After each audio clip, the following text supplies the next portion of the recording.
At this pivotal time in humanity's evolution, we are beginning to remember our organic technology. A technology, when used correctly, can create an experience that the majority of the people the world over want to live. It is time to use this technology consciously for our own benefit and healing, and no longer unconsciously for our own demise.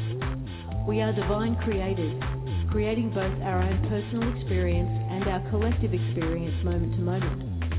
We invite you to join us as we reawaken this technology through experiment and experience our power to create and manifest. Become part of the 3%.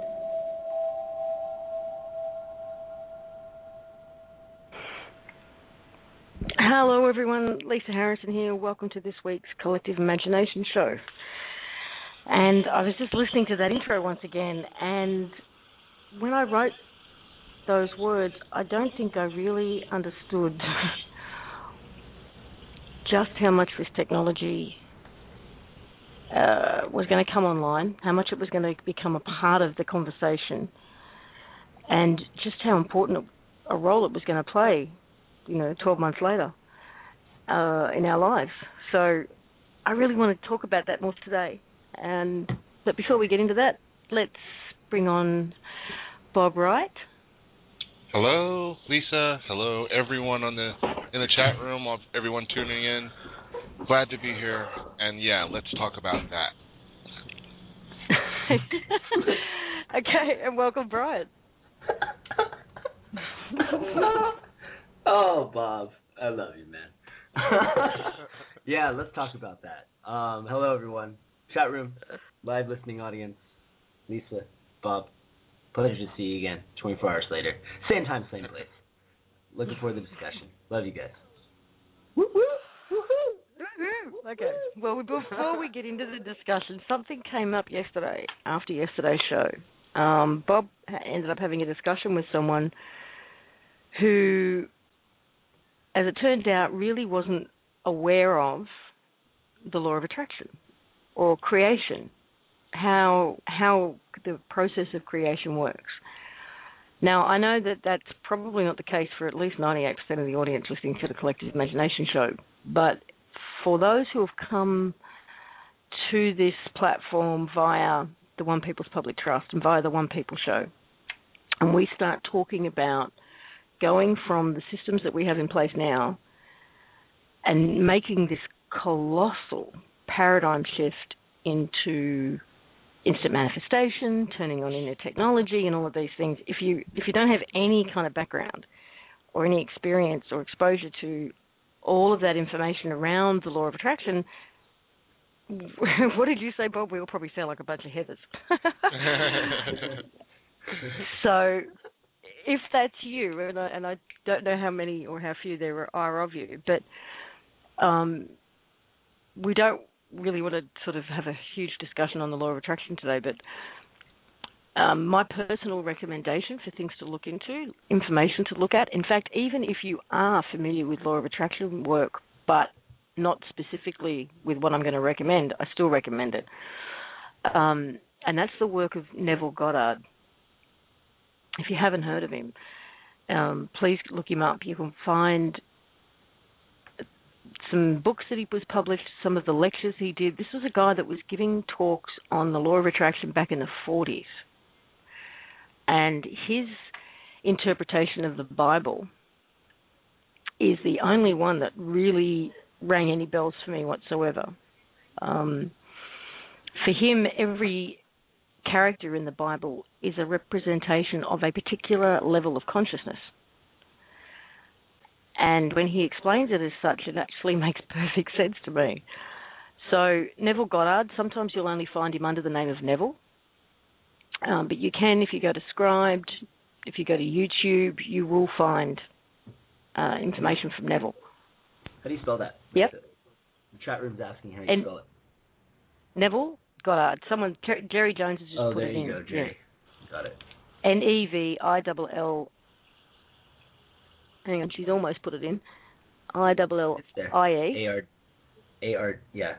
And then Goddard. Goddard. Goddard, yeah. And yeah, if you've had no exposure to this already, he's amazing. and he will provide an amazing education for you. So check out Neville, would be my recommendation. Okay, now, the collective imagination and our innate technology. This has been the conversation that's been coming up more and more, and it's the theme of this show, essentially. So where do we go from here? Last year, we spent our time together on this show doing experiments, coming together and doing collective experiments in consciousness and in conscious creation.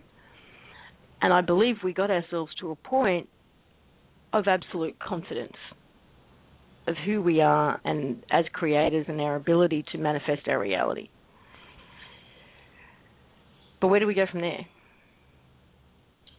Well, it's really the question.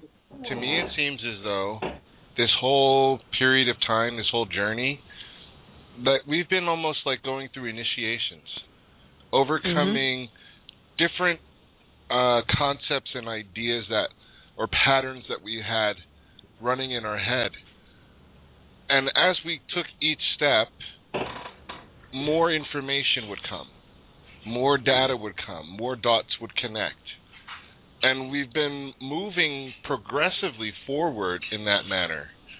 You know, we reach a certain point, and everybody kind of steps up, and then they rise to that occasion. And then all of a sudden, more information comes. But along the way, there's been internal changes that have happened, physical changes that have happened in the way that we speak. Our language has changed.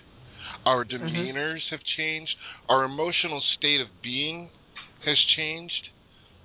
And, you know, because it was kind of a gradual progression, you know, even then, some of the changes are so marked that, like, it's incredible. We're watching ourselves, coaching ourselves into our own transformation. And this is the ideas that we put forward, you know, from the beginning, in the type, excuse me, in the type of world that we wanted to see. We've been guided and being led along, I think, to that destination. And I feel as though it's like right there. We can see it in sight. We can see the ribbon. You know, if we're watching the race, it's right in front of us. I feel like for me, most of the stuff that the law of attraction was for me, what it represented was my kind of breakthrough and understanding there's a whole lot more going. Before I took my nosedive plunge down the rabbit hole, that was like where I kind of skimmed the surface line, was with the law of attraction type stuff. And it seemed like with movies like The Secret and a lot of the law of attraction material that I had come into contact with, it was very focused around financial abundance. You know, manifesting financial abundance in my life. You know, The Secret was, you know, it was kind of really tailored to that, and I think that it gave people a glimpse of what's possible. But where I really started realizing that how big of my own personal benchmarks and breakthroughs I was experiencing in my life was when I started to work on, you know, using those innate abilities to manifest more feeling and more being in my life, and less having it be less about monetary gain, more about manifesting good, happy relationships and joyful experiences and situations in my life that would put me in harmony with the universe and with my higher self. And I think that you know, we talked a little bit about this last night. It's heavily been revolved around monetary and financial. And I think that, you know, for me, gosh, when I realized that there's so much more to life beyond what I can gain from a place of financial abundance. You know, I love Bashar's definition of abundance. What is it? To be able to do what you want to do when you want to do it. And I keep thinking back to the experiment, that really popular experiment. I can't remember how many meditators they got together, 5,000, to meditate on world peace, and the terrorism rate for a few days or however, I can't remember the block of time, went down by like 95%. What happens when you have a large group of people that focus their mind on the same thing? You know, that's probably, I imagine that those are probably some of the types of experiments that you guys did on the Collective Imagination show before I came on board. But that, to me, is the most powerful thing you can even imagine. If we have access to a network large enough to where we all focus on the same thing, I mean, whether or not it becomes visible before your eyes or in some other way that you can't necessarily see right away is beside the point. When two or more gather, what's the Jesus quote? When two or more gather, I am there. You know, and it just, to me, the collective imagination, it represents the ability of when all this, when we get together in a group and we decide that we want to manifest the same thing. And a lot of that's a really hard concept for a lot of people to grasp. Like Lisa, you talked about when you're opening for the show, because if you don't have any experience with reading of any of that kind of material from the background, it's almost like comes off like hocus pocus, but it's more real than anybody could ever possibly know. It guides the fabric of our universe. Excuse me while I take a sip of my tea. No rant here. Moving on. I think it's all preparation. You know, we're talking about this absolute technology, but in order to use it, it requires a certain level of consciousness. There can't be all of the fear, the doubt, the feelings of lack of worthiness. All of these things were things that we had to burn off of ourselves, and it did kind of feel like a burning off of the dross, so to speak. And now, as we're purifying our consciousness, we're beginning to understand, that technology is always in play. And when you can do it consciously and in groups, like Brian said, it is the easiest way to change the world. That's what we've done here.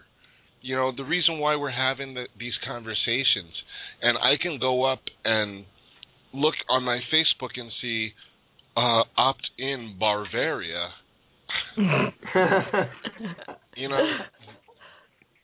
The only reason that was possible, and it's only been 8 months, people, 8 months. Only reason why that's possible is because someone believed, and someone had an idea that they put forward, and people resonated with it, and we all came together in focus, conscious intent. Now that you mentioned the opt-in thing, I just want to give a shout-out to everybody on this show, everybody who participates in this, because that whole campaign, that whole opt-in campaign was launched on this very show. And it did what it did because you guys jumped in head first and ran with it. And look what you did. I just, thank you. And you were so creative about it too. So creative. It was awesome to watch. I remember getting my cardboard box, writing on it with a Sharpie, and then going out and parking by 7-Eleven and asking a stranger to take a picture with me as I stood in traffic holding up my I am free opt-in sign. You thought I was crazy, but it was fun. I mean, Bob, I like what you said right there, because everything, I think one of the elements of the human experiment is that so much of our lives we do unconsciously. Yeah. So much of our lives we do absolutely unconsciously. And that's a big part of that is the Matrix and how it's been very creatively, sneakily put kind of embedded in every aspect of our lives to, get us to the point where we just kind of go about our lives as robots. I think we're breaking free from that in a very major way now, and I think that a lot of people listening to this call and in the chat room will agree that they've figured that out. But everything, all of the things in our existence, everything that's ever been invented, everything that's ever been created, every relationship that's ever been made, everything that's ever happened in the history of our humanity has come forth as a result of our manifestation of all of those very things, and our ability to consciously intend for them, whether conscious or unconscious. And if you think about all the progress that we've made in this world over thousands of years, all by our own ability as co-creators to manifest those things into existence, how we've done all of those amazing things unconsciously, what happens when we start creating together collectively everything that we do from a conscious state of being, what that does to change our reality? I mean, it's absolutely completely freaking mind-blowing when you start to pay conscious recognition in our own ability to create things and to manifest things from a conscious place as opposed to an unconscious place. I mean, it's almost hard to fathom, because when you think of all the amazing things that we've done in the history of humanity throughout all of our incarnations, from a place of not even realizing what we were doing in a lot of those cases, I mean, it really opens up Pandora's box to, you start to really swing into focus what the ancients meant when they said the shift of the ages, when they said the dawning of a golden age. She doesn't have her hand up, but I'm pretty sure Lydia is in the chat room. And Lydia, if you're listening, I am going to open up your microphone, because now would be a perfect time. Oh, there she is. There she is. I am going to open up your microphone. She's going to have to turn off her radio. Now would be a perfect time. Oh, hi, Lydia. There she is. I am going to open up your microphone. She's going to have to turn off her radio. Here we go again. Are you there, Lydia? Hello. Hi, sweetie. Can you turn your radio off in the background? Hello. Are you there, Lydia? Yes, hello. Hey, Lydia. Hi, sweetie. Hello, how are you? There we go. Yes, I can hear you. There you are. Hi, Lydia. How are you? Hi, I'm very good. How is everybody this evening? Or morning, whatever. Personally, I'm great. Doing awesome. Wonderful. Glad to hear it. Lydia, I think you might still need to turn your radio off in the background. There's a bit of an echo. Okay, let me see what I can do here. Okay. Okay, is that better? Much. Yes, it is. Okay, I'm still learning this technology stuff. I apologize. I had the computer on as well as the phone, so I think that's what the problem was. Yeah, you're doing just great. How are you today? I'm doing very good. Had a full day of activity and back home, and had a beautiful supper with my husband, so it's been a really, really nice day. And as always, so looking forward to the call this evening. So no complaints on this end, just a heart overfilled with so much gratitude. I'm just going to sit here and listen to you talk now. That's all I want to do. No, please converse with me. Otherwise, I'll get too nervous. Oh, by the way, Lydia, that strange number that probably came on your caller ID, that was me. Bob, I wondered if that was you. It said something PA, and I swear to goodness, I thought, could that possibly be Bob? And then I thought, but I've got to call the show in, and I don't know that he would be calling me that soon before the show, so that was you. That was me.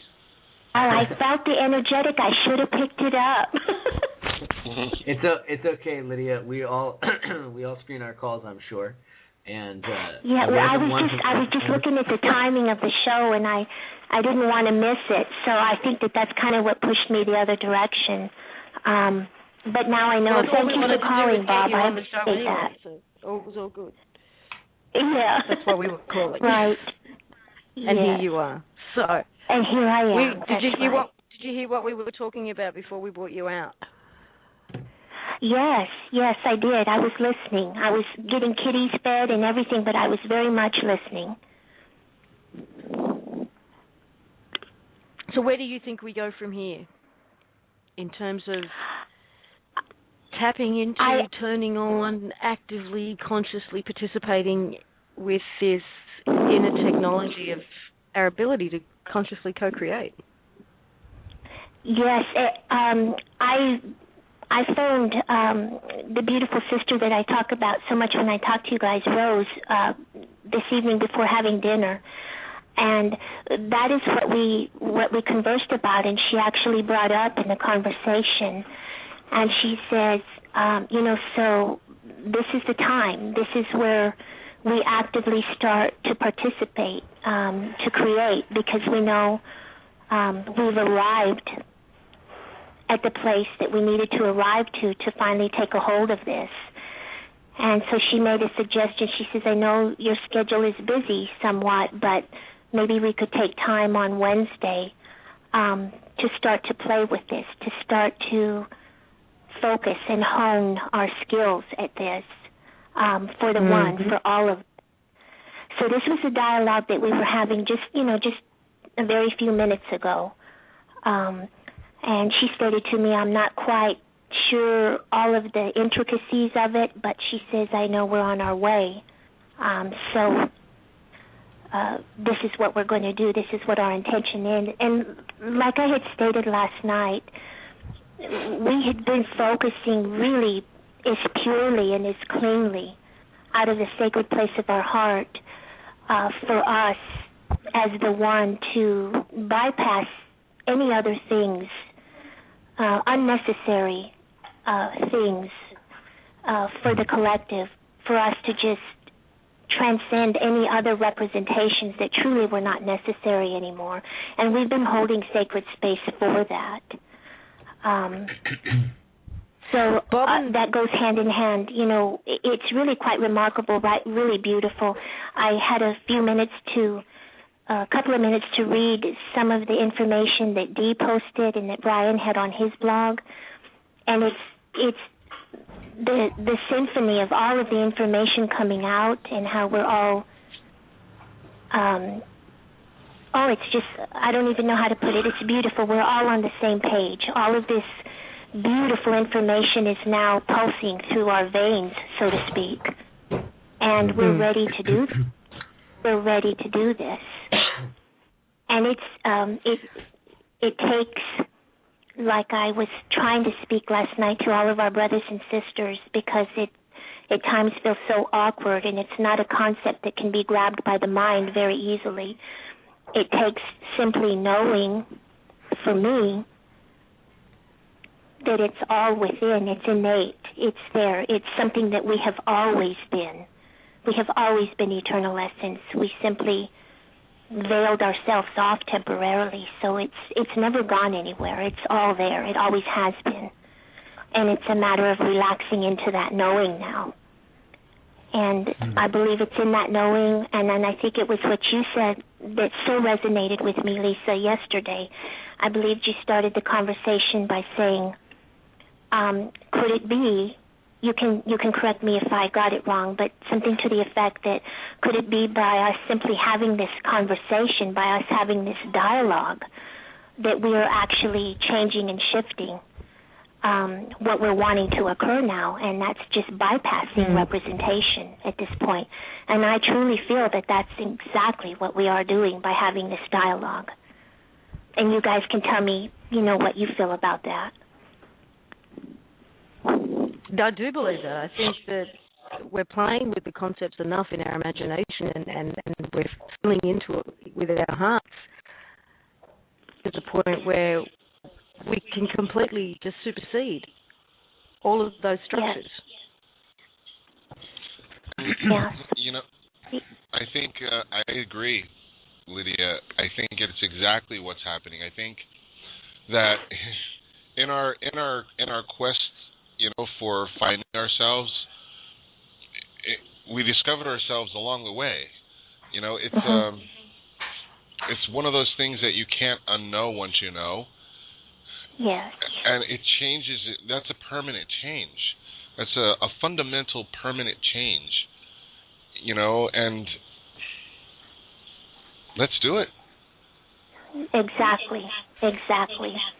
And to give all of our brothers and sisters listening a personal note, myself and my husband in our particular situation were brought to stillness by illness that befell my husband, and our lives changed 360 degrees completely. But yet it is so beautiful because being brought to stillness like that, it absolutely opened our hearts and our minds, everything, to truly where we are now and what we're capable of accomplishing in being and living so beautifully confident in that we are in this beautiful time, in this continuum, where all things are literally possible for us now, to have these blessings and to share these blessings, literally globally. And we have had such amazing dialogue with other beings, the healthcare professionals, everybody that we're treating Robert through this, and we're able to open their hearts. And it's just like people are just yearning to be able to be on the same page with us. And they're always saying, well, we certainly hope that what you're saying is the truth, because we're ready. We're ready for a really big change. So, Lydia, I keep being reminded of that quote or phrase that, it's not about the destination, it's about the journey. And it's so much of the talk around this time has been about what we are trying to become. We're trying to turn into something new, become something different, bigger, greater. And yet, when I think about that saying, it's like we actually are. We already are. We always have been. Yes. It's about a realization of that. I just got a message from Bobby on Facebook. I'd say it's really timely. It's one of those Rasha messages about oneness. I'm going to read it real quick because it's really short, because it's very relevant to what we're talking about here. It says, first of all, thank you, Bobby. It says, reality is only as each of you experiences it. The nature of your world is no more and no less than a reflection of the composite vision of the consciousness present. In the times to come, the nature of the consciousness present will have transformed, and the world that reflects it, in which you may choose to experience life, will resonate accordingly. This world in the times to come will radiate the essence of harmony. It will hold the resonant frequency of the higher, non-physical realms, and thus will be the heaven on earth that has been prophesied throughout your history for the days to come. Not because some big almighty God who is up there in the sky somewhere made it that way, but because you, each of you, exercise your divine will in harmony with divine intent. It is you who will have created this world anew by recognizing yourself as oneness and resonating as one, just as it was in the beginning. Bobby, that's awesome. I know that we throw the divine word around a lot with some of the posts that Div have been putting out with some of these identity thieves, but the idea behind it, the essence behind it, it just makes me remember this. Reading this just really made me remember how important it is to always pay conscious attention to the thoughts that you allow to run through your consciousness. How important it is when you feel your inner peace being shaken, or when you get overly excited or anxious or scared or get into the mode of fear, you're creating at that time very, very profoundly. And when you can spot that activity in your mind and bring it back to stillness, you have no idea what the reverberations are that you're sending out to the universe. Think if 7 billion of us right now stopped what we were doing and focused on our own inner peace just for a moment. What that would do. That simple little thing, right? Just focusing on stillness and inner peace. Well, and you know what Lydia said earlier, and maybe you might not have caught it, but it's really important. You have to relax into this, and that's exactly what you need to do. You need to relax, loosen up, and this is all part of that technology that we were talking about.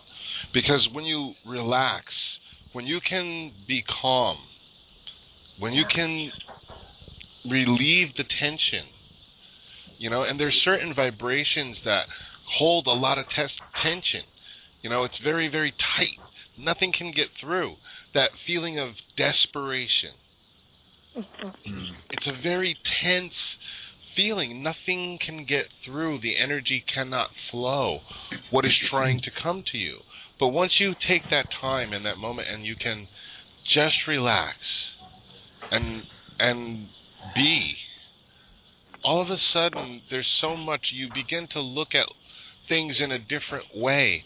It allows for that flow of energy, that constant flow that's coming through, and there's some amazing energies that are available right now.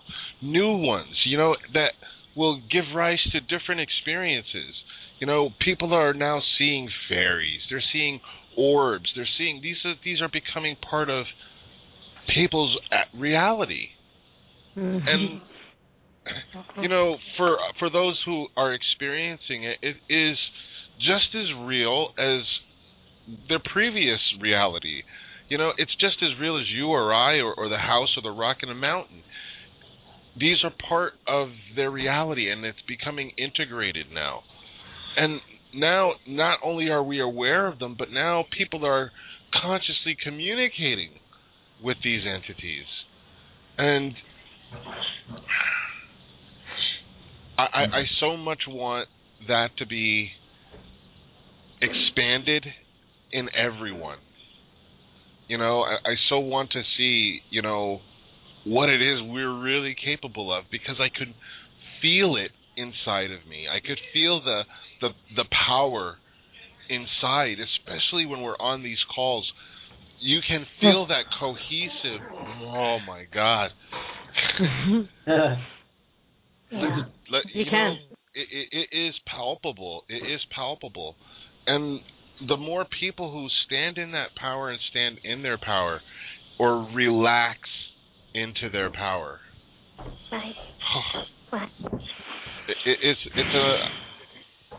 I don't know what will happen, but I'm really, really anxious to find out. I could just hear Brian and I taking these big, deep breaths at the same time. That was funny. Into it, yeah. The reason why I use that phrase or that term, relax into it, so much is because... Lydia, sorry to interrupt you, yes. darling, but can you just move away from the microphone just a little bit? Yes. Is that better? That's much better, thank you. Okay. Is because through constant situations that have come up in life and trying to make my way through them or navigate through life different ways, it soon became very, very evident, especially in recent times, that it was only in that easing up and that relaxing state of being that things truly started to maneuver and to straighten out and to be the way shown on what was needing to happen next. And that's why I use it so much, because I know truly that's the state of being that we need to all be in now, collectively, together. knowing that everything that needed to be accomplished has been accomplished. We've all done a very, very good job. And now, in this state of ease, we proceed forward. So that's why I use that, because it's been very, very evident in my life, as well as many others. Like Bob said, well, so it many allows of us have the feeling.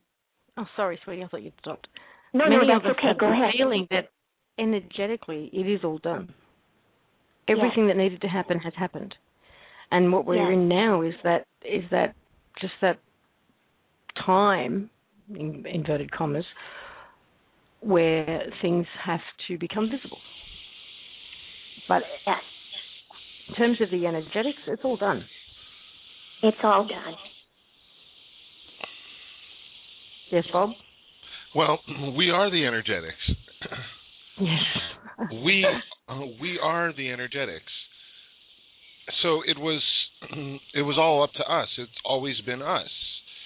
You know, it's our. We've noticed how the conversations have changed. Mm-hmm. You know, yesterday's One People show was a collective imagination show. Wasn't it just? Yeah. You know, the conversations have changed so much. You know, it's not just, like I said earlier, our language has changed. That is the energetic change. We are the shift. You know, and these conversations they're amazing. The more that we have and the more that we can discuss, the more that we can open ourselves up to, you know, let's talk about what specifically is possible. You know, Dee just published an article on removing the shackles, talking about DNA and what scientists have recently discovered about DNA. And that's who we are. That is where our essence is. And DNA can teleport. DNA communicates energetically or telepathically. DNA can bilocate.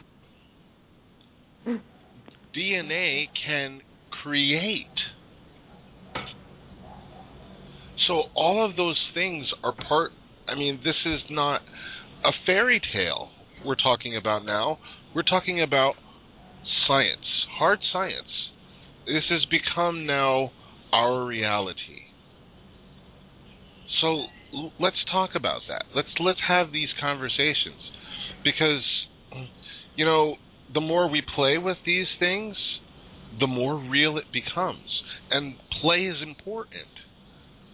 You know, we put a lot of emphasis, you know, a lot of times on certain aspects, like, you know, being playful and relaxed and da-da-da-da.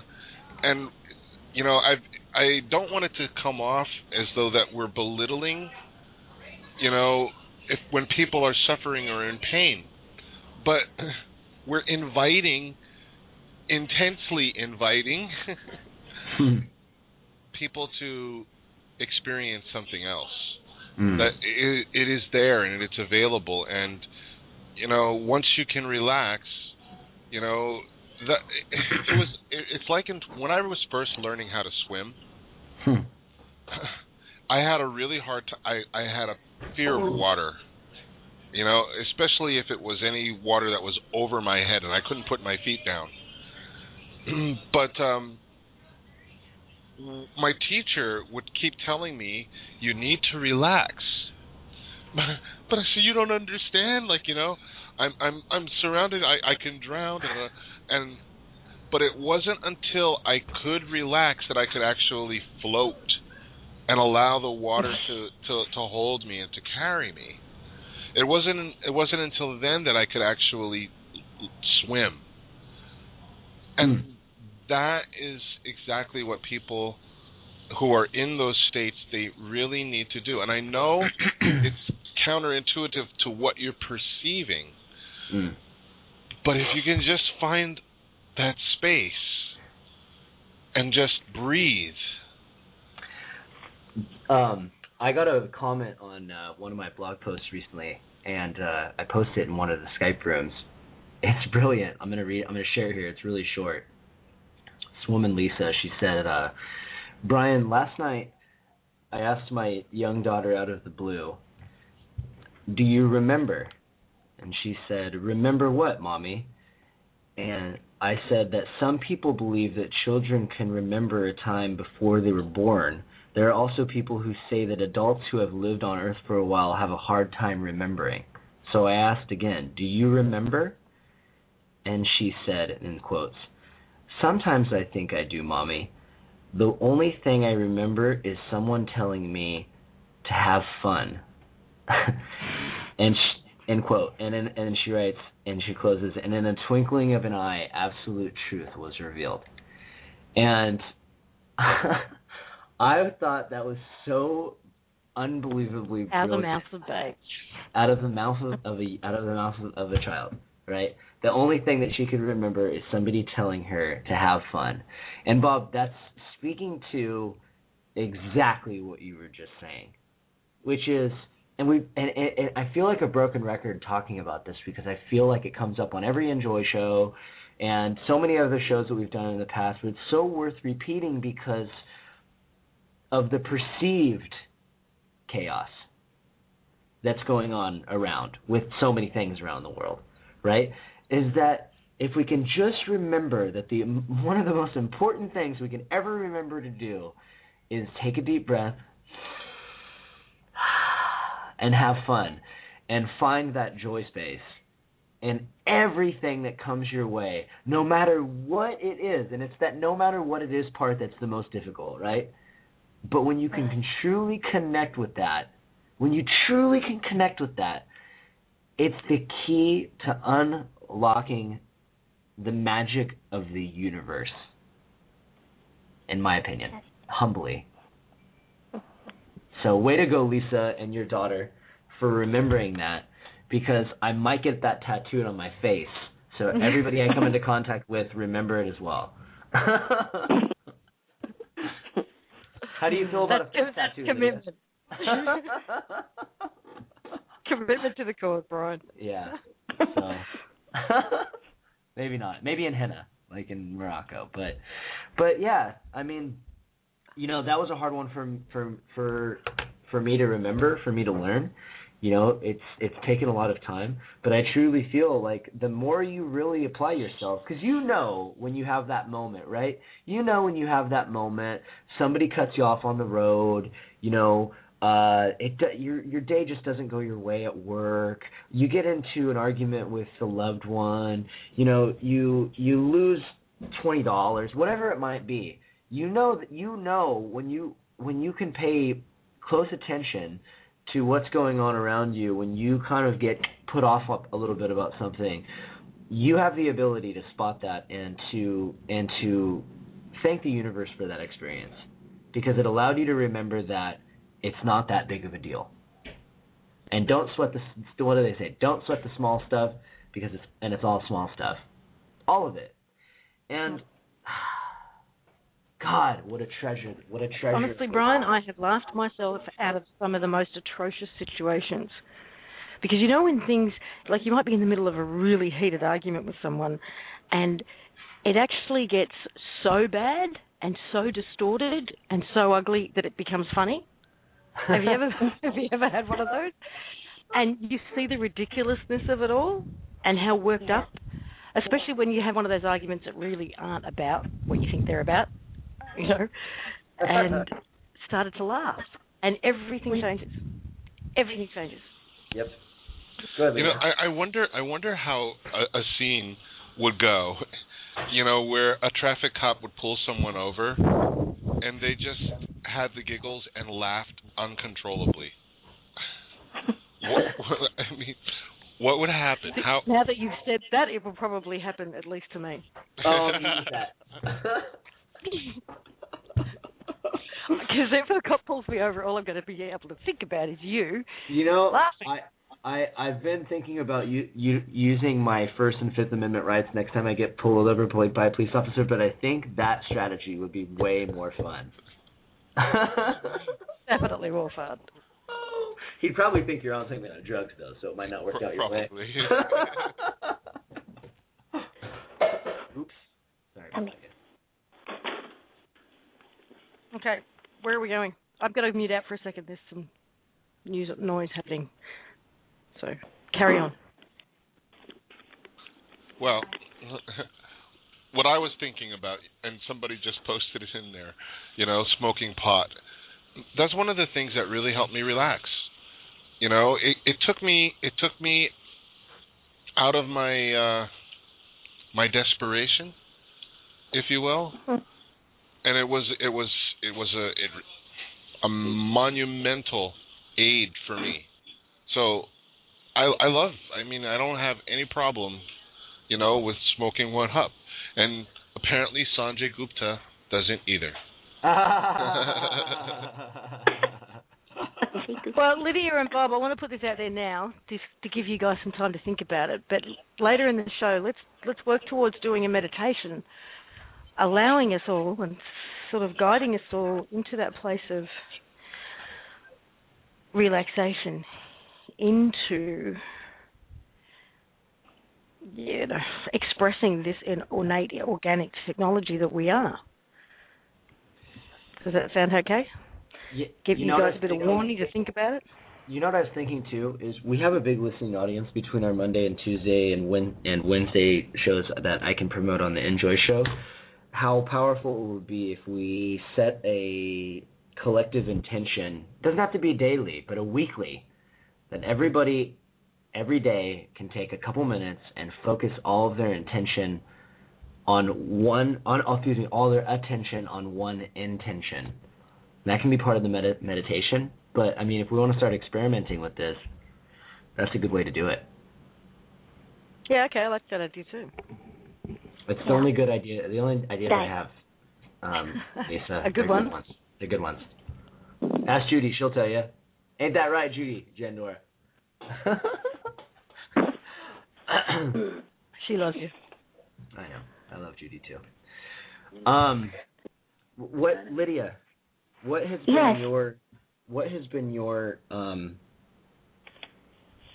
God, I guess the word trick is probably a really bad choice of words, but what has been your strategy for overcoming, tough times or struggle?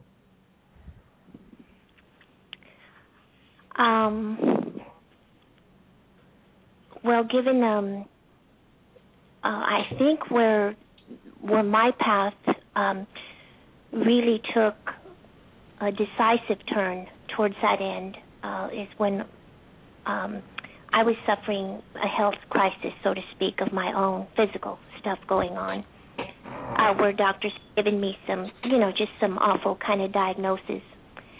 And it was at that point that somehow it just, it came to me, like we talk about, to finally stop looking outside so much and listening to others so much, doctors, whomever, whatever, and to take my power back and to sit in stillness and to really reflect upon what it was that I wanted out of life. And it was at that point that I truly, truly know, it became really, really apparent to me that everything, absolutely everything, without exception, is all, it's inside, it's innate, it's with us. And to just start that journey, just from a very basic point, just knowing that, and then just putting one foot in front of the other, I proceeded into treatment of my own selection, a holistic type treatment, and just started on a journey, basically. And on that journey, I stayed in close contact with just literally a very few individuals that I knew that would be a solid source of resonance, so to speak, for me, that I could have as touchstones to reach out to when necessary, but it was truly a journey inward for myself. And I just highly recommend that for all of us, if we haven't done that yet, to really, and it's not something that you want to kind of take and look at like it's a real arduous, hard process, because it's truly not. So I don't ever want it to come off like that because that frightens people away. It's simply just knowing and not doubting that this inward beautiful journey is what has brought us to the point where we're at here now as a collective. And that has been I can't express how profoundly important that truly is. Because the answers would come from within, not outward, it was all in. And then it led me on a path. Very beautiful synchronistic things started to happen, starting to connect to very beautiful beings. And it just like one threaded to another and to another and to another. And so I don't know if I lost my train of thought there, but that's been how I started. And it's truly been how I've continued through some what you would think at looking from my life from the outside in, some very difficult things that have presented themselves in the last year. We, I believe, have gotten through them beautifully by staying in that beautiful inner place of stillness, that beautiful sacred sweet spot, I call it, because what you need to do in that moment, if you want to call it, is, it arrives to you. The beings that you need to be with come into presence with you because you stay in that sacred sweet spot. What you're saying is similar to, in a way, the sort of process I've gone through over the last 8 months. I mean, I've had different techniques over the years that have come and gone, but the one over the last 8 months that works for me now is this belief or knowing or certainty, whatever word is appropriate, in the absolute plan, regardless of appearances. Yes. When things look like they can't possibly be part of the absolute plan, how could it be? And that can take you down a path and take you into doubt and take you into stress and take you into a whole bunch of things. I have to remind myself or bring myself back to that point of there is an absolute plan here and it's beautiful. I know it's beautiful. It results in what is best for all, and that includes me. Yes. So take don't take things at face value, because sometimes we have to go around a bit before the absolute plan tends to reveal itself. That reminds me of a book. Right. Because I was raised Catholic, and oh my God, really? Yeah, but not like we weren't at church every day or anything like that. My mom, she was very encouraging of me seeking out my own spirituality. So it wasn't like I was going to do confession every weekend or anything like that. But I still was raised to believe that God was this certain idea, was this outside of myself and judgmental and the wrath of God and watch your sins because God's going to get you type of a situation. And I went my whole life thinking that was the case, and one of the first books I read was called The Misunderstood God. And it was written by a pastor, coincidentally enough, synchronistically enough, a Catholic pastor that he woke up, one day realizing that what he was preaching was just not right, was just not, was not truth.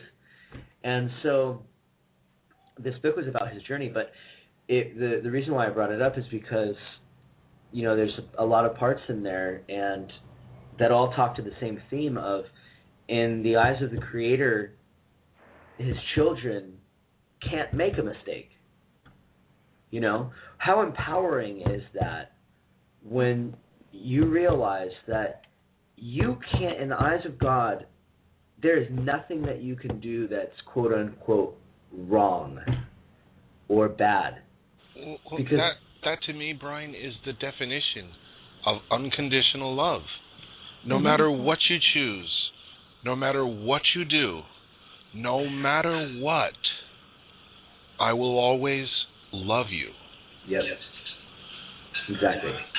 And so, you know that allowed me to love myself in the same way. You know, and it's, you know, one of the byproducts is I notice I don't complain hardly about anything. Even when things are bad, I very seldom complain. You know, I there's a peace. You know, and this is the difference between floating and drowning.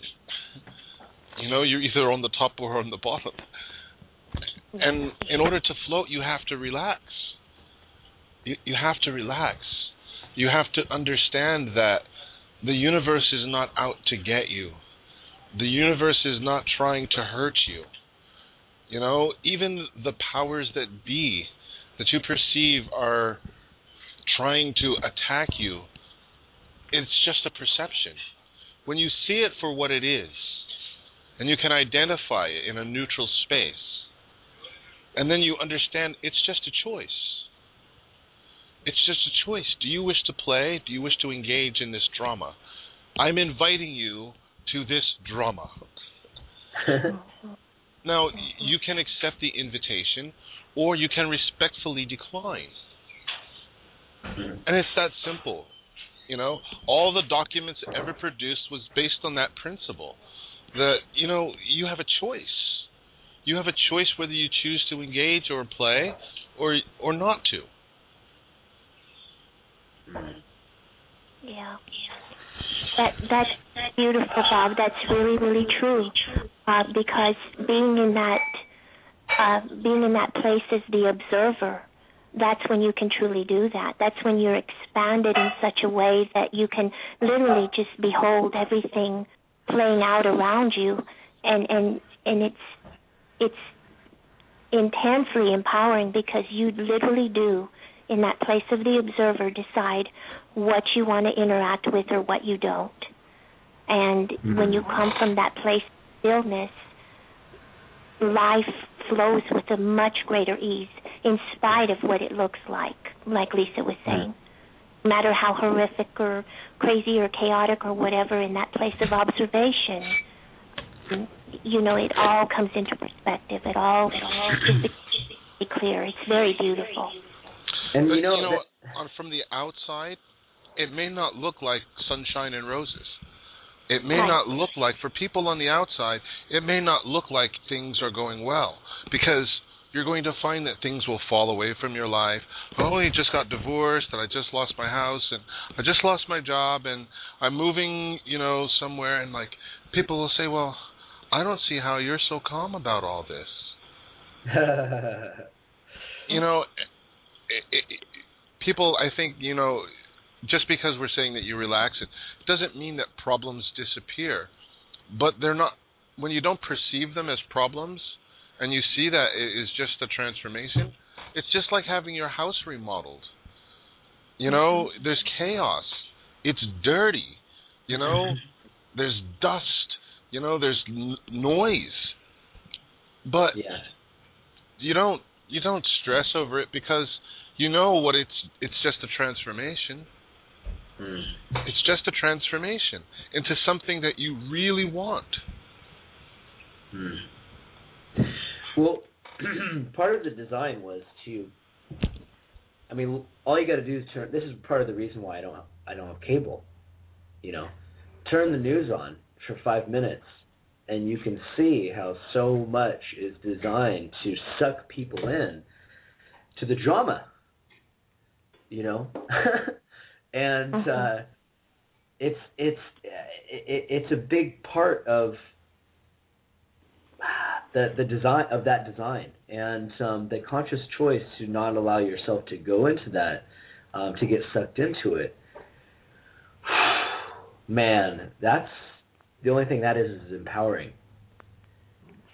Yeah, guys, I we do have agree. a lot of people who want in on this conversation too. Lots of people with their hands up. Did you want to say something first, Lydia?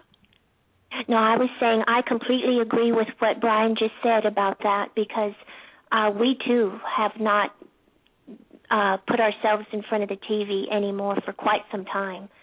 And I know several other beings doing the same thing, and it's really something for people to think about, because it truly is very, very cathartic. It's good medicine to break away from the TV. It truly is.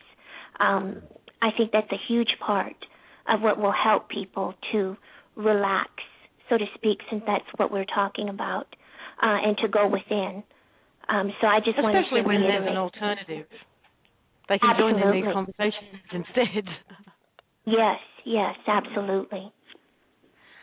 Okay, we'll bring some callers out. We've got area code 805. 805? Hi, Hi. Who's this? this is Mitch. Ah, it's Oh, Mitch again. Mitch from last night. Yeah, Hey, I Mitch. spoke to you guys. Hey, what's up, Brian? Mitch from Santa Barbara. Yeah, Mitch from Santa Barbara. How you doing, man? I'm doing good, man. Just same thing, dude. Just feeling like a puzzle piece. You know, one healing modality, you know, that we're talking about. You guys were talking about Dee's post today. Bob was mentioning, you know, about DNA. And have you guys heard of sacred geometry? I'm sure you all have heard of sacred geometry. Oh, yeah. You know, basically what they say is, you know, once, you know, like the cell divides from 1 into 2, and then 2 to 4, and then 4 to 8. And when it gets to 8, if you dissect the cells in a certain way, you get these things called the platonic solids, and there are 5 different shapes, which basically all of creation is created upon. But what they say is that cell division happens at a rate of 8 hertz. And also they say that the Earth used to resonate, you know, the Schumann resonant frequency. It resonated at 8 hertz, and now it's moving up towards 13 hertz.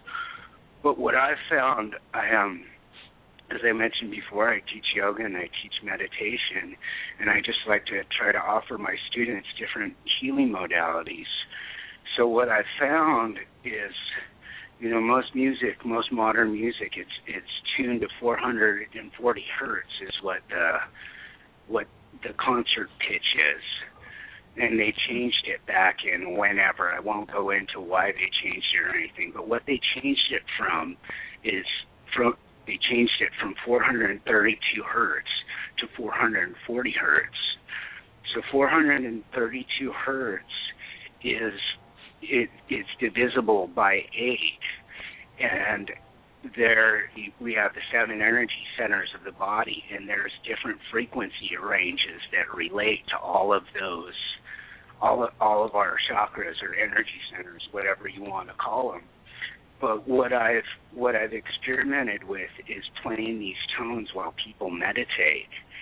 And my Bob was also talking about there's this incredible energy I guess it's coming from the sun, that's going around the earth right now, that's affecting people's hearts. The heart center, it vibrates at 512 hertz or 256 hertz or any division of those numbers. My mom's boyfriend recently was having heart problems, and he was going in to have a procedure. And so I played these frequencies for him, 512 hertz, and his heartbeat, you know, was off. And I really think it stems from childhood problems. He had problems with his father. So anyways, his heart wasn't beating properly. He listened to these tones not 1 but 2 times, and it put his heart back into the normal operating frequency. But I just think there's incredible technologies out there, really basic, just listening to these tones. You know, if anybody wants to look it up, you can Google solfeggio tones and sacred geometry. There's a man out there named Lynn Horowitz right now, and I won't say anything about him, but he's got these frequencies, and they're not the proper frequencies. You know, if anybody's interested, you know, my phone number's there, or I can name off the frequencies as well, you know, if you guys are interested in them. Throw them out there, man. Go for it. Okay. So for the crown chakra, the frequency is 432 hertz. For the third eye, the frequency is 576 hertz. For the throat, it's Hang on, slow down, because I'm going to try and write them down in the chat room for everyone. So the crown is 432 hertz. The crown is 432 hertz. Mm-hmm. The third eye is 576 hertz. Yep.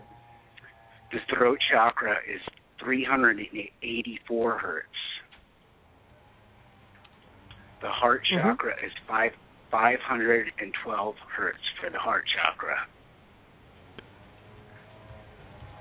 The solar plex is 364 hertz. The sacral chakra is 606 hertz. And the root chakra is 456 hertz. And another thing that you could do is if you have an iPhone, or if you have an Android phone, or if you have a computer as well, you can type in tone generator, and there's free tone generators on iPhones and Androids. You just dial up the number on the tone generator and you listen to them. I listen to one tone for 1 minute, so it takes 7 minutes to tune up all of your chakras. And you know, what I'm trying to get to is, you know, there's this frequency, you know, that animates all of our cells, and it's something that's driving us all. And there's this study of cymatics, and what they found out through cymatics is that matter arranges itself according to sound. And as the frequency goes higher, matter arranges itself in more complex ways. And it's just proven, you know, that our bodies, you know, the human resonant frequency, it's going up towards 13 hertz, and it's affecting us all. It's affecting, you know, grass, it's affecting birds and human beings as well, all life. Yeah, they have that YouTube video where they pump that the sounds through that board, and the sand is on top, and it shows the sand taking shape. We've talked about that on the show before. Amazing. Yeah, that's it. That's cymatics. Yeah. I love all the information you just shared, but the funny part for me, as always, there's an app for that. There's an app for everything. Yeah, it's a good thing. I guess it could be used to take us away from consciousness or to consciousness. So it's a cool thing. Yeah. Awesome. That's all I wanted to say. But I would love to hear if you guys go into a meditation later. I would love to hear that. You know, and cool. Thanks for letting me on. That, sure. Yeah, thank you, Nick. As usual, man. All right, guys. Bye. Bye. Oh, wow. Cool. Okay, we have... What else do we have? We have area code 707. Sonoma County? What? 707? 07? 707. I guess. Nope. Okay, we will mute you for now and come back. Oh, no, we got you. Hang on. Hello. Hello? Yes. Hi. Hi, who's this? This is Taliesin. Taliesin. Hey, Taliesin. Taliesin with a T. Where are you from, Taliesin? I'm from Mendocino County. I'm your Facebook friend, Brian. Well, hello. Oh, Gary? Gary Taliesin, yes. Gary, wow. Is this your first time calling in? I go by Taliesin. I've tried to call in many times, but it just wasn't appropriate at that time. I wasn't picked up, so today I finally am. And I love you guys. You are my soul family. And I just wanted to reach out because this conversation is the conversations that I'm here for. It's just, it's been a blessing for me to hook up with all of the calls and the one people late last year. It's been a long journey for me. I woke up and had a lot of ascension happen way back in early 2000, and so it was hard for me because I couldn't relate to the world that was out there. I found myself wanting to get off the grid, get in the country, get in the wilderness, and I strove for that, and I made it. So I live off the grid and spring water, grow a lot of food, and I'm a healer. And all of the stuff that everyone is saying is just like, it's some of the things that were said tonight by Bob and Brian, I said today myself. It's just like, you're all mirrors of me, and I love it.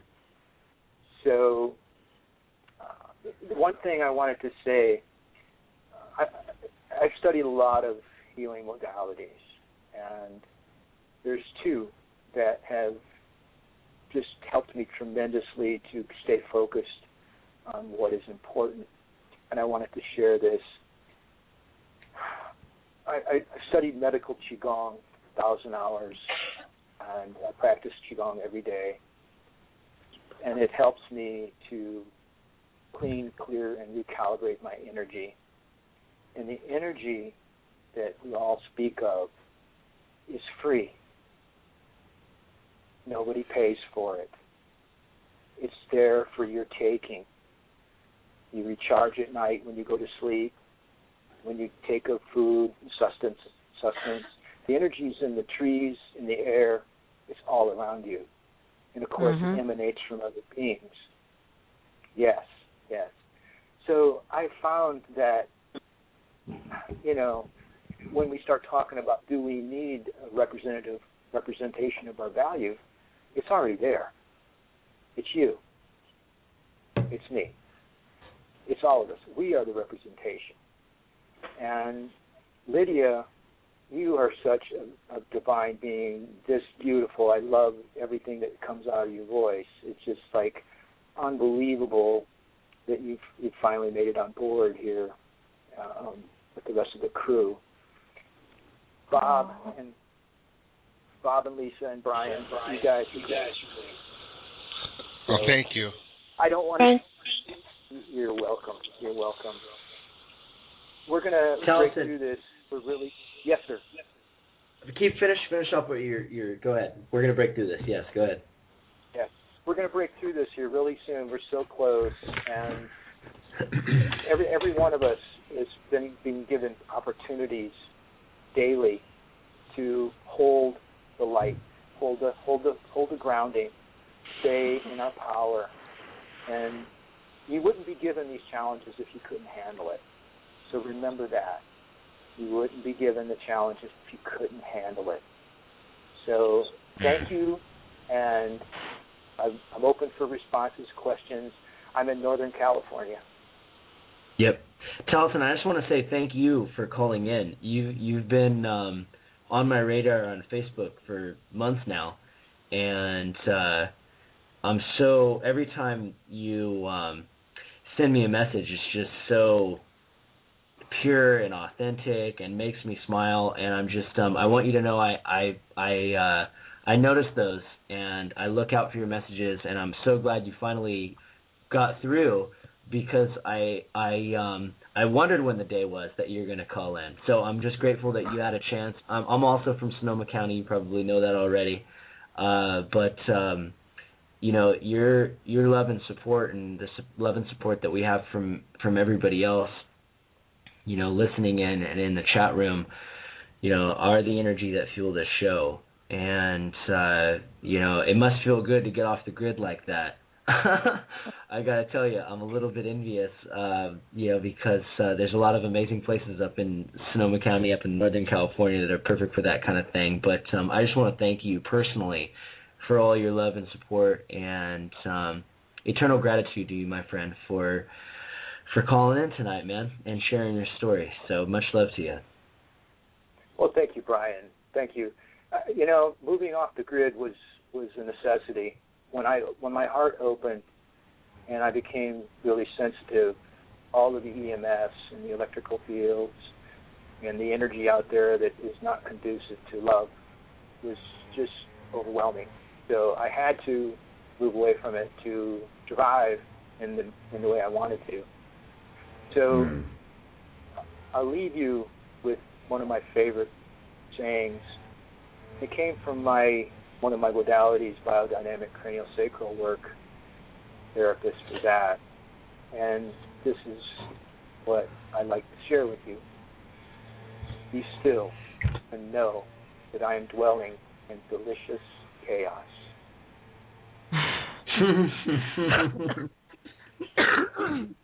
Thank you for that. I just decided I'm going to change the whole tattoo on my face. I'm going to replace what I had before to that. Awesome. I never tire of hearing from the first time from a fellow family member. So thank you for finally bringing yourself out here. Yes. You're more than welcome. My pleasure. And I will continue to listen and chime in. I'm holding space for all of our great, grandest intentions here. We are free. We are, and you can feel it. It's tangible. It's physical. The time is now. Yep. Tell us. Absolutely. Awesome, yes.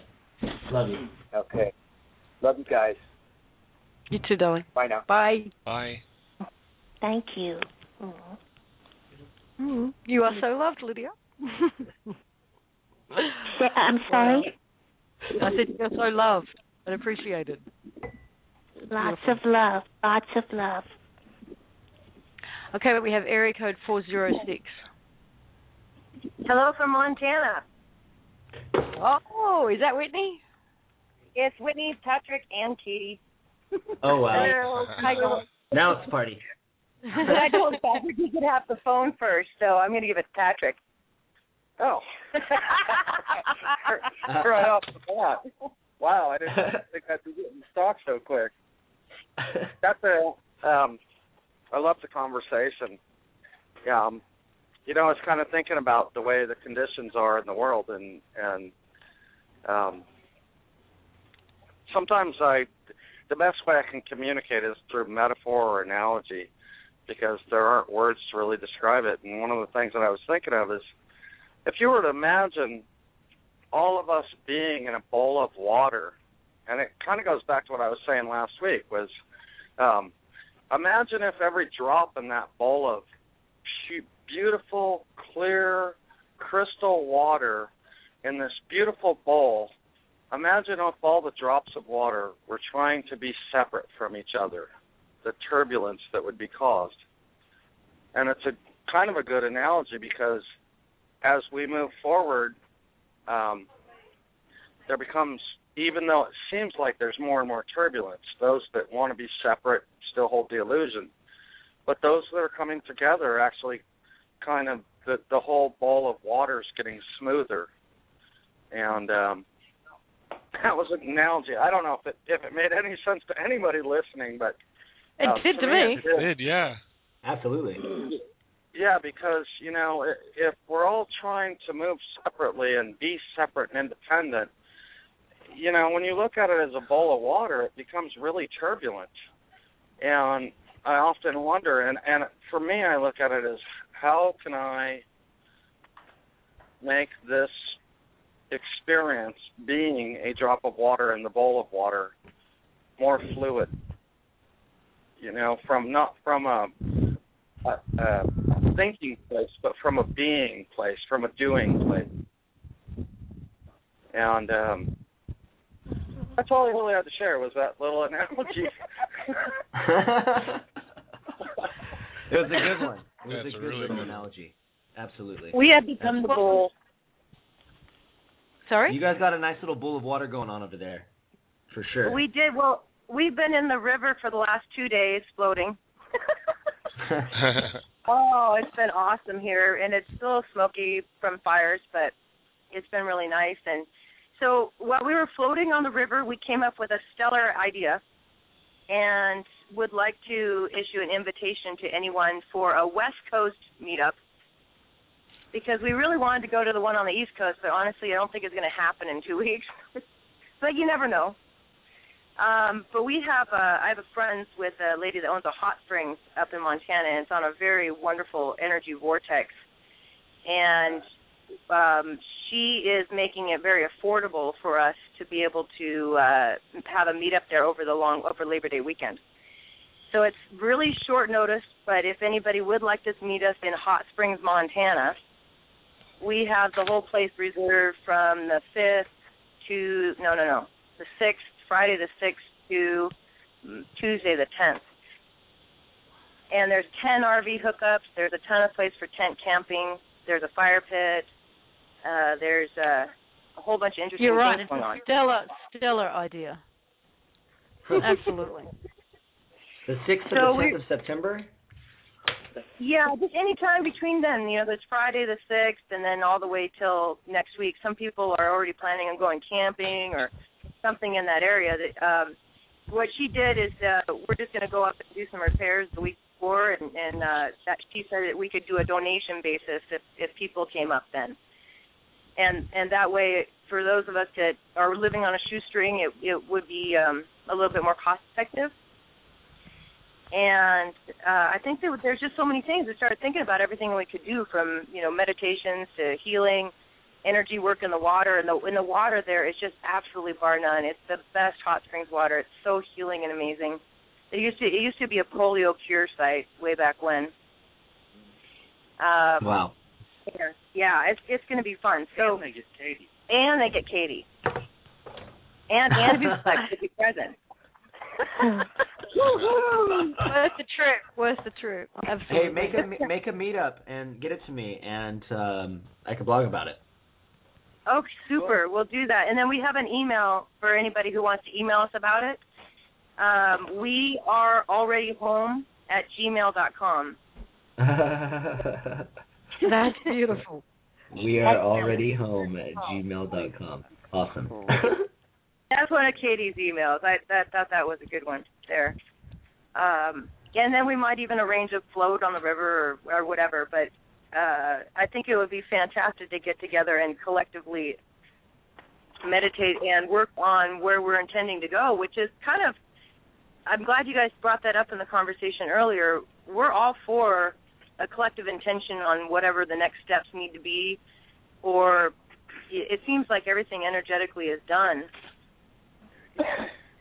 But I don't know where what we could do at the moment is we've still got some time on the network on a Friday, my time, Thursday night, and we could get together just for 20 minutes, half an hour, try and bring in everybody from all of the shows to turn up at that time and do something. I'm feeling that right now. Oh, wow. Yes. Yeah. You all feeling that in the chat room? I'm not saying I will just choose any direction, but I really would follow a direction that resonated with me. And if someone wanted to blog about it on Monday, we all could concentrate all week till Friday. Yeah, I agree. That's what I'm feeling too. Let's do that. For sure. Absolutely. And it'll be a week-long thing. We can talk about it on every radio show. Mm-hmm. Everybody can Facebook it. And we can get her done. Let's do that. That'd be awesome. Hey, I kind of had an idea that really. Patrick, no ideas from you, man. Whitney, can you get back here? Get over here, Katie.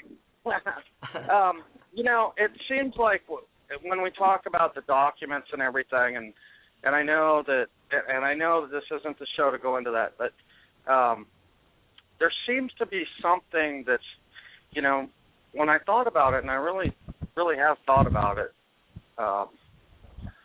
something's missing, and I get the feeling that it's there in the way Heather expresses herself. She says that she doesn't really live on a time frame. It's more of a things need to happen in a separate sequence. And, event-driven. And maybe there's an A that needs to happen, and a B that needs to happen, and a C that needs to happen, and then D is the document. And even though maybe we can't know about A, B, and C, I really feel that the community involved in OPPT, if there was a way for Heather to communicate with us and say, this is exactly what needs to get done, without implicating anybody, without putting anybody at harm's way, this is the three things that we need to happen, A, B, and C, before D, and we'll actually make this happen. You know what, though? I think she has. I actually think she has, and she does it. It's the same thing. The instructions are the same, and they have been for 8 months. Do and be. And when you do and be, when we do and be, those A, B, C, D events that need to happen, that's what we're bringing forward. That's what we're bringing out. Because A, B, C, and D are in response to our doing and being. So does that make sense? Yeah, I guess in the sense that we need to keep being and doing. Yeah, it does make perfect sense, Lisa. It's just scary. If that makes sense. It's just scary, yeah. Yeah, it's not. Yeah, it's got a pucker factor there of about 10 because Patrick, you should hear our conversations with Heather. Trust me, we're all on the same page. What I wonder is that within the group of people that are part of the one people, and it's global now.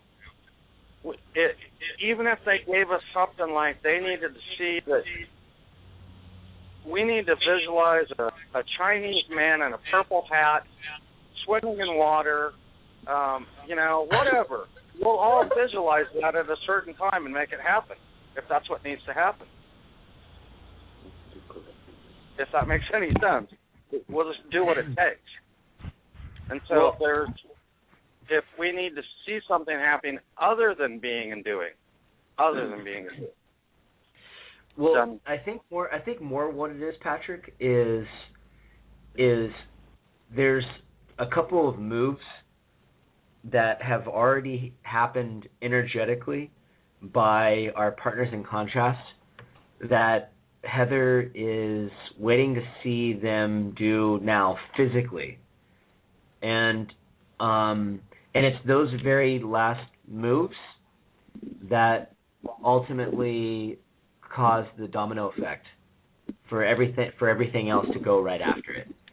And it took me a really long time to understand the how something could happen energetically before it presents itself physically. But I started to get it a lot more when we were in Morocco. But it's something that you really have to kind of take yourself out of your mind to understand, because energetically, just like we were talking on the show last night, somebody called in and said, there's the greater population of the world aren't ready for to go straight to no representation of value outside of ourselves. And my response was, well, that's not true. They might not appear to be ready physically, but everybody is already ready energetically because that's what we came here for. And so right. If we weren't ready, we wouldn't even be having the conversation. Yeah, exactly. Right. I've come to the place to just trust the process and know that any level of impatience on my part is my own agenda trying to force my own perspective of what I perceive to be the best timing. And I've had to detract that, in the last 8 months, because I realize all it does is cause me grief, really. So I feel what you're saying, though, my man. And I've never imagined a Chinese man in a purple hat swimming before, so I want to thank you for that visualization. You know what, I think if there is a thing for us to focus on, it's what we're talking about in this very conversation. Well, I put forward that these conversations are meditations. I mean, these conversations are, we're putting our ideas our thoughts, our expressions out, and we're all coming to a sort of agreement where we're dictating where we want to go. And these conversations are I think, monumentally important. I think that the more time that we spend, and you don't have to do it, it doesn't have to be a formal meditation. Everything that you do is a form of meditation. Everything that you be is an intention. So your whole life, I mean, it doesn't have to be. Go ahead. I agree with what you say, and I agree with what Brian says and Lisa says, and I do, but I guess in the back of my mind, but bingo, it's not bingo, in my mind. bingo. There's a part of me that in my spirit feels like, is there something that I could be doing? Could I be holding a vision that we all could be holding that literally lubricates everything? Well, I think that's and what I we're know talking about doing now with the setting the week-long intention. I mean, we're creating the space for it right now, but what you're talking about is what I think we're in the process of putting together, which will be extremely powerful, because there's a lot of people that they might not listen to this show every single week, but through all of our networks, through all of the blogs, and through all of our Facebook, and through all of the radio shows on the 5D Media Network, if we do pick a collective intention to all focus upon, that's exactly what you're talking about, my friend. And I think that's probably powerful magic. Then you have a bowl of still water. Yep. I thought you said something else. Sorry.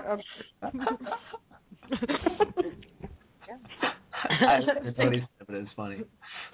Anyway. So I have a correction on I'm sorry, I have a correction on the email about the meetup here in Missoula or Montana. It's we are already home now. We are already home now at gmail.com. Oh, now at Gmail. I forgot the now earlier. Could you have made it any longer, or I'm just kidding? That's awesome. We are here now, but not in the earlier.com. I look forward to juicy, awesome conversation, so I would invite everyone from this area, if you want to come up, that's awesome. Anyone that is welcome. I want to go to Montana. I'm sure you'll have takers, darling. We can float the river. Oh, yeah. I want to go. In Paradise, Montana. Paradise, Montana. That sounds terrible. It's horrible. So any we were ideas feeling a little guilty about floating the river twice in a row. Like everybody's at work Monday, everybody's at work Tuesday, and we're floating. We got over it. Oh, we got over it. Don't feel guilty about that.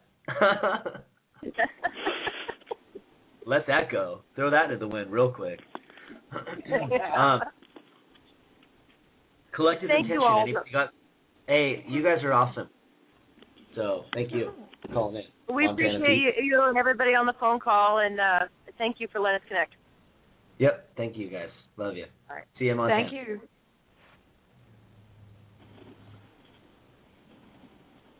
I want to poll the audience on the collective intention and see what people come up with.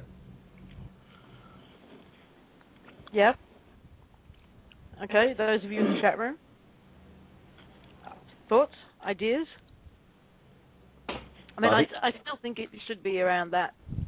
Kind of, let's get this switch flicked. Whatever that looks like.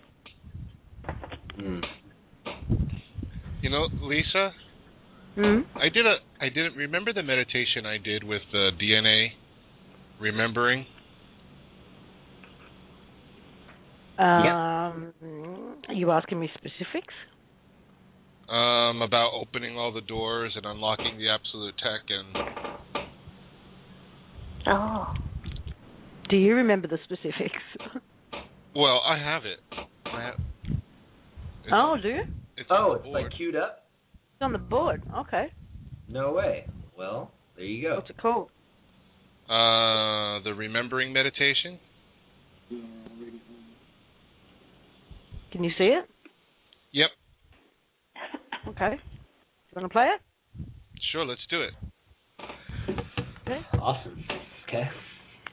I'll mute out. You go for it.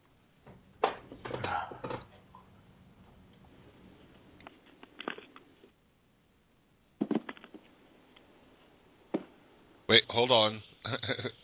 Keep talking. My computer is being ridiculous. Is it being ridiculous or is it doing ridiculous? It's being and doing. It's doing all over. No, it's the I'm just trying to see if I can find it in the playlist, but it was down at the bottom.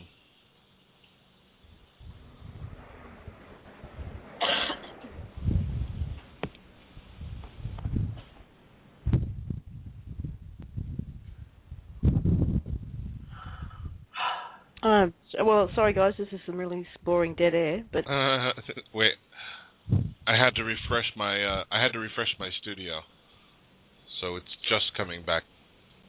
I don't see it. Everybody talk amongst yourselves. Take this moment to go and get a drink or whatever you need while we prepare for a meditation. I'm just gonna start my silence right now.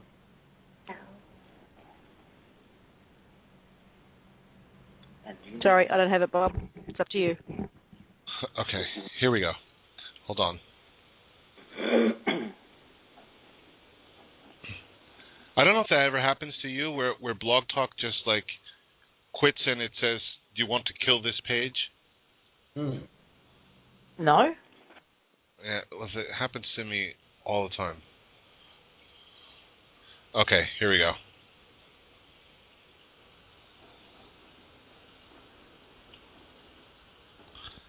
I want everyone to find a relaxing place. Whether it be in your armchair or on your couch,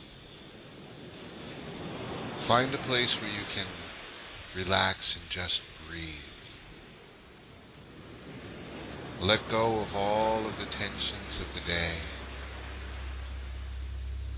all of the worries and stresses, obligations, cares. Let's take a moment and just breathe in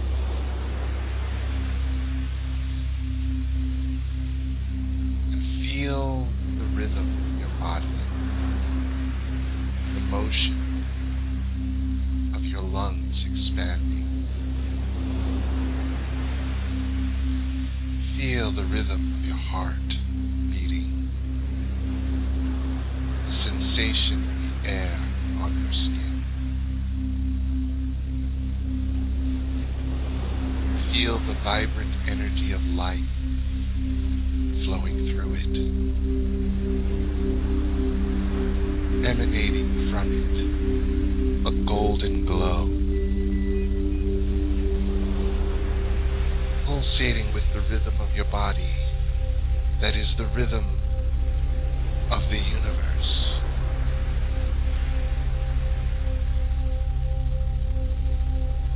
And I want you to move as I take you on a journey. Move deep within. Within your heart, there is a space of eternal essence. And there in that space, there is a corridor of knowing. Each side of this corridor has doors. Some of these doors are open. Many of these doors are closed. This is the corridor of your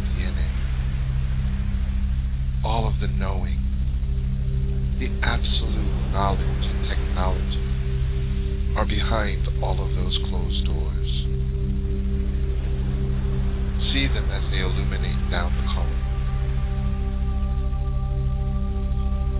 And notice around your neck there is a golden key. As you move down the corridor, you unlock each door and open it. And as each door opens, you are flooded with the memory of the knowing. The memories of all that you were and all that you are. And you are elated. Such joy. You feel it pulsating through your body.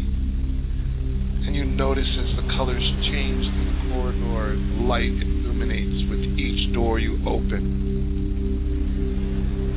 You are filled with anticipation as you hurry down the hallway, waiting to open the next door. And with each door you are filled with more joy, more knowing, until you reach the end of the corridor.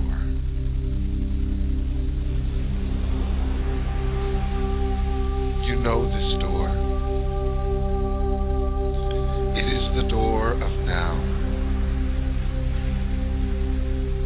And you are anticipating to unlock this one. Such memories and such joys are filling your heart.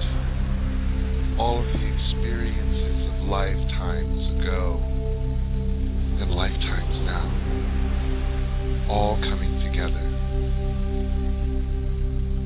You are laughing and crying at the same time at all of the drama you've experienced. And you open the final door as you turn the key. And you walk in, and there is a giant banquet hall. And as you step in, you realize that you are not alone.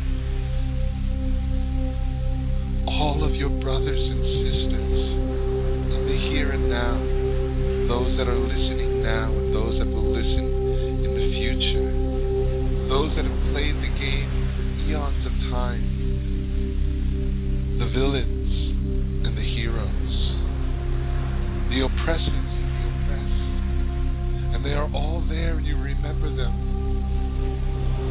This grand drama that you've played out to this magnificent closing, and they are all there to greet you.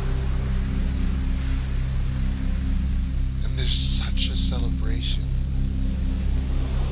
such joy, such elation. As you greet each and every one of them, and you embrace them with the roles that they played,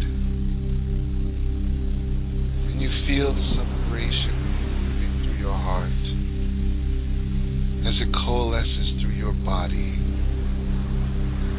and emanates out, and you are grateful, and you are thankful. And above all, you are free.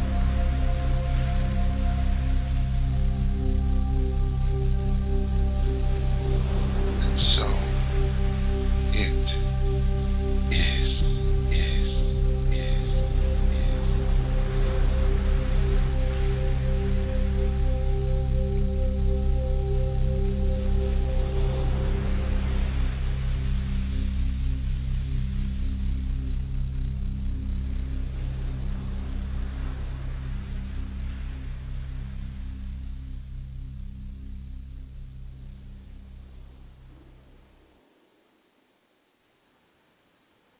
Nice work.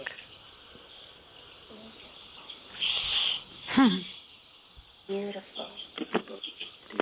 It's too early in the day for me to want to go to sleep, though. Why did we play that with time left on the call? You. We did that last time. Mm-hmm. Yeah. I think that's what we do on Friday/Thursday night, and then play with it from there. Yeah. Beautiful. Okay. Is everybody awake? No, barely. Wow. Oh. Ugh. We did learn last year not to play a meditation at the beginning of the show. Who dubbed it to say is? It was You just got that later, Bob? It was a really nice effect that my audio editor you can add. So. Loved it. Whew. That's powerful. Where do you go from there? Well, if the people Everyone. with their hand ups haven't fallen asleep, we can bring them out to say hello.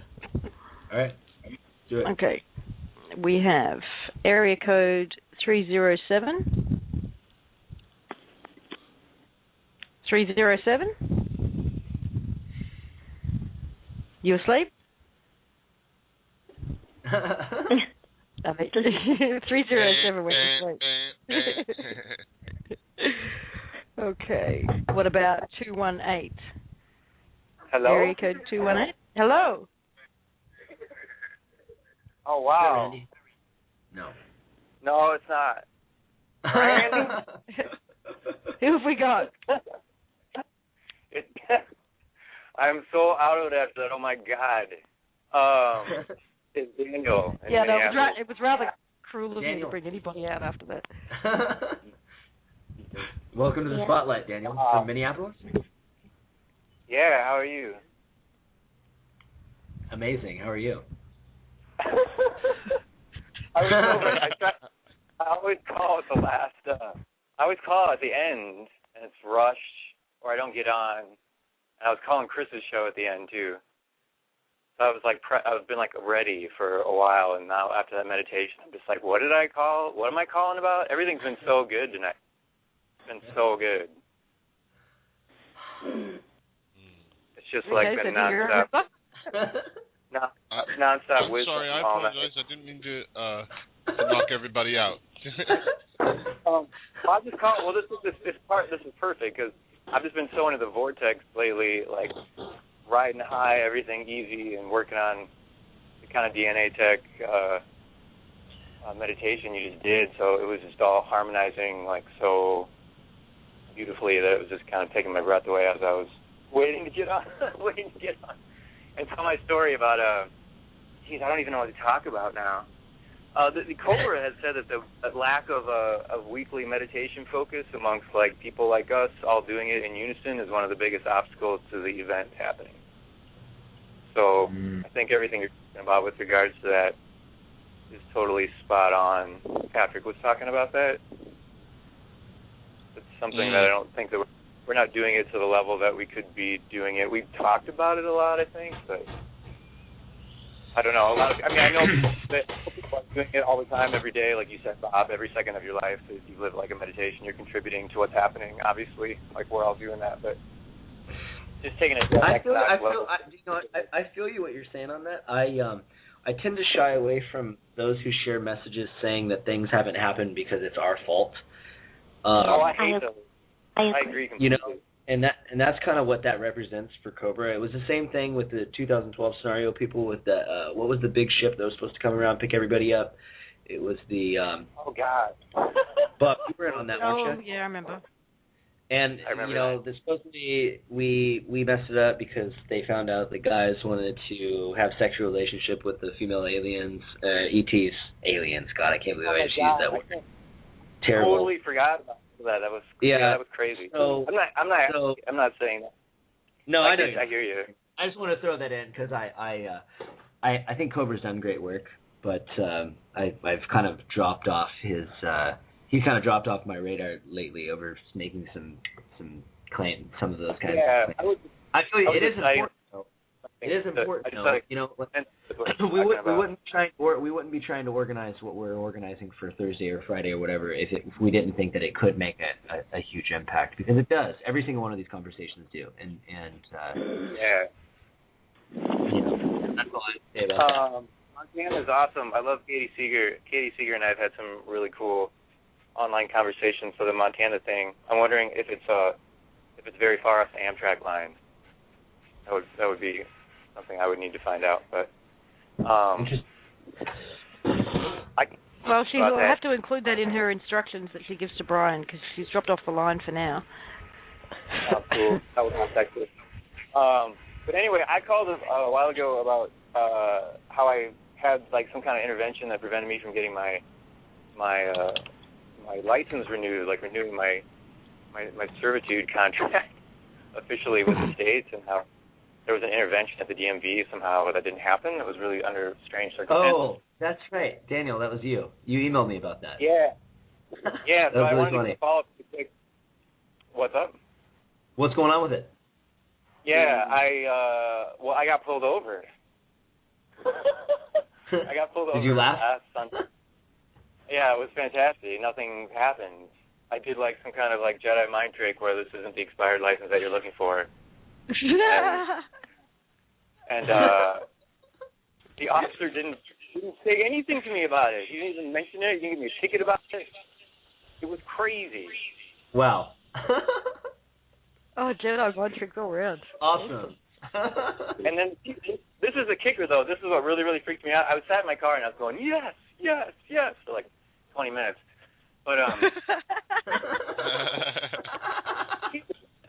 No. I couldn't believe it. But the kicker was what I figured out that on top of that, I'm trying to figure out, everything's connected, of course, but it had to be a trigger because you would never remember this small detail, but I had this bright pink, phosphorescent, like pink shirt on. It's one of my favorite colors because rose quartz and stuff is super important to me, heart chakra.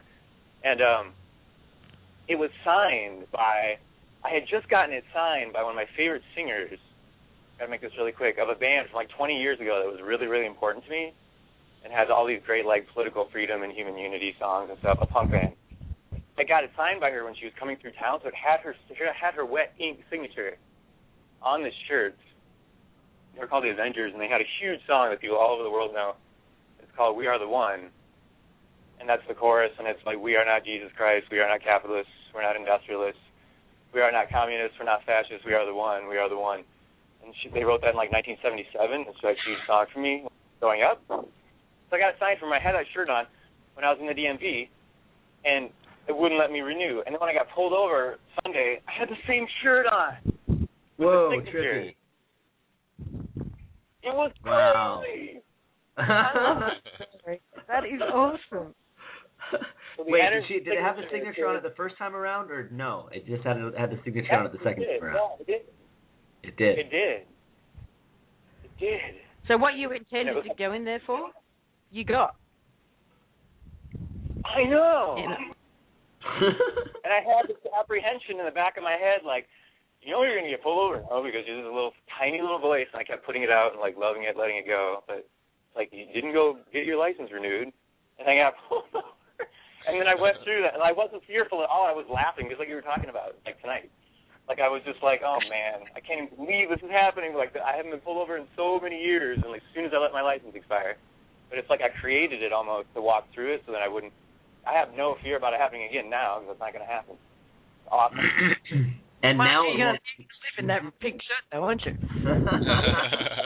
Every time I go out in my car now, I got to keep the shirt clean. I'm going to laundromat a lot. Are you good? Awesome, man. Awesome.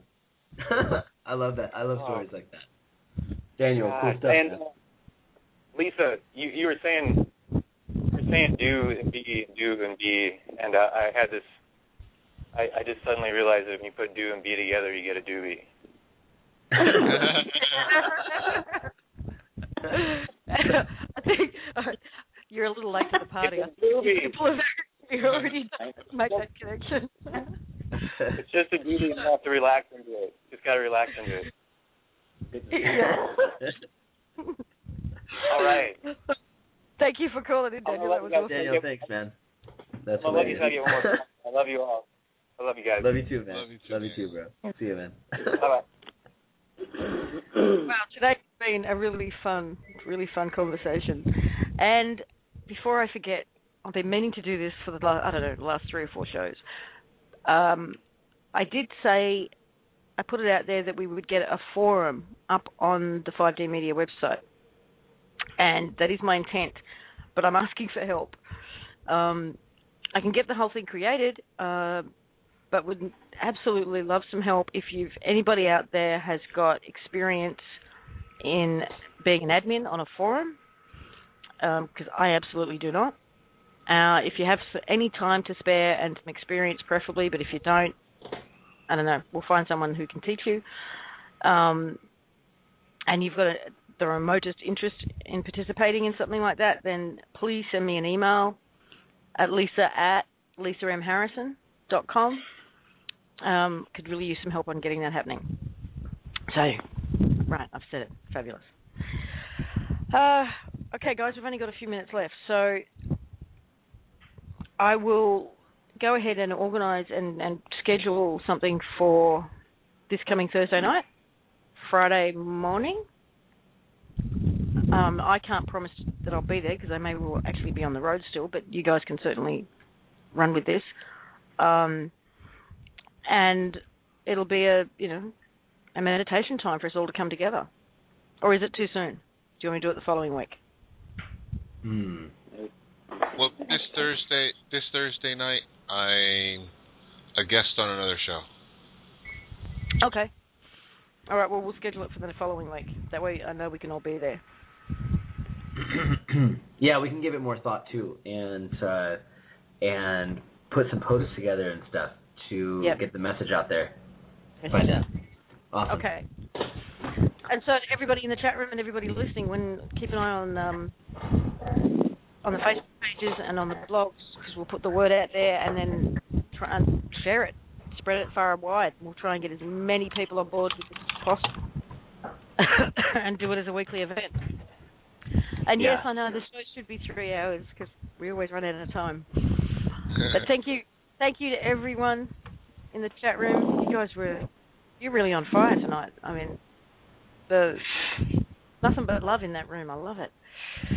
Thank you to Brian and Bob. Yep. Thank you, Lisa. Always. And everyone. And especially Lydia. And to Lydia. I mean, thank you so much, sweetheart. Thank you all. Thank you all for being so gracious and allowing me to have such a beautiful time with you tonight. Thank you from the bottom of my heart. The first of many. Yep. Thank you, sweetie. I look forward to it. And have a beautiful trip, Lisa, wherever you're going. I'm actually heading home as of yesterday. I'm starting to head back home. So okay. Have a beautiful trip home. Thank you very much. Yeah. Okay, I'll see you tomorrow for the Enjoy Show. Brian and Judy will be back. Have you got guests, or are you inviting Lydia on? Oh, gosh. I think if Lydia is available, we'd love to have Lydia on. Judy, I haven't talked to you about this show this week, and I know it's already Tuesday, and I am a irresponsible co-host for the week again. Yes, Lydia, and Rose. And Rose, yes. Okay, would awesome. Rose join you on the show, Lydia? Oh, she would love to join me on the show. Awesome. She's a very beautiful sister. She would be very good for Brian to have on. Brian and Judy will be hosting Lydia and Rose tomorrow for the Enjoy Show. Make sure to tune in. It will be absolutely fantastic and joyful and loving. And joyful. And all those other things. How precious. All right, thanks everybody, and much love. Namaste, Bob. God, you're freaking awesome with those awesome, amazing meditations. Keep those coming, my man. Jeez, we need more of those. I remember that one. Brought us home. Thank you. I got my golden key around my neck. I'm gonna go open some doors. Love you guys. Love and light. Bye, everybody. Good night, everyone. Good night, everyone. Bye for now.